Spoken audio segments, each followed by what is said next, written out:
simplify 3x squared minus 8x plus 7 plus 2x to the third minus x squared plus 8x minus 3.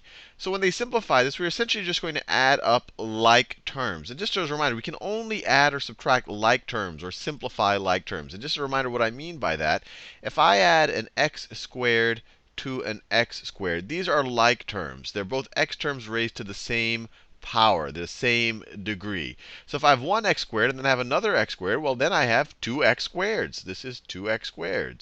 If I have an x to the third, let's say I have 3x to the thirds plus another 4x to the thirds. Well, that means I have 7x to the thirds. 7x to the thirds. I can't take an x squared and add it to an x to the third. I cannot simplify this in any way. So this you cannot simplify. Cannot simplify. These are not like terms just because they both have x's. The x's are not to the same degree. So with that in mind, let's look at the x's that are to the same degree. Let's start with the highest degree. So the highest degree, or the highest exponent on an x here, is actually this x to the third here. But it looks like the only one. It's the only place where we're raising x to the third power. So that can't be merged or added to or subtracted to anything else. So let's just write that down. So we have the 2x to the third.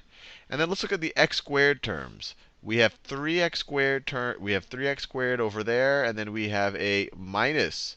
We have a, or we could view it as a negative x squared over there. So if we want to simplify it, we can add these two terms. We can add, let me just write it down. So we can add 3x squared to negative x squared. So I'm just rearranging it really right now.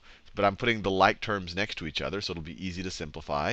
Now let's worry about just the x to the first terms, or just the x terms. So you have a negative 8x term right over here. So let me write it over here, negative 8x. And then you have a positive 8x term right over here. So let me write that down. So positive 8x. And then finally, let's look at the constant terms. You could view those as times x to the 0th power.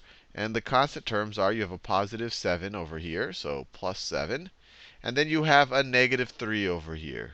You have a negative 3. So all I've done is I've really just used the commutative property of addition to change the order, or addition and subtraction, to change the order at which I'm doing this. But I've just rearranged the thing so that the like terms are next to each other. But now we can simplify. So we have 2x to the third, nothing to simplify that with. But then if we subtract, if we have, let me do that in that same blue color. If we have 3x squared, and from that we're taking away an x squared, well, we're only going to have 2x squared left. So that's going to be plus 2x squared. And then over here, if we have negative 8x's, and then we add 8x's to it, or you could actually swap these around, and you could view it as you are subtracting 8x from positive 8x. Well, those are just going to cancel out. So that's just going to be 0. I could write a plus 0 here, but that'd just be redundant. Wouldn't change the value.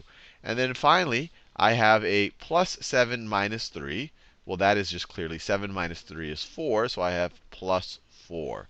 And we're done. We've simplified it. 2x to the third plus 2x squared plus 4.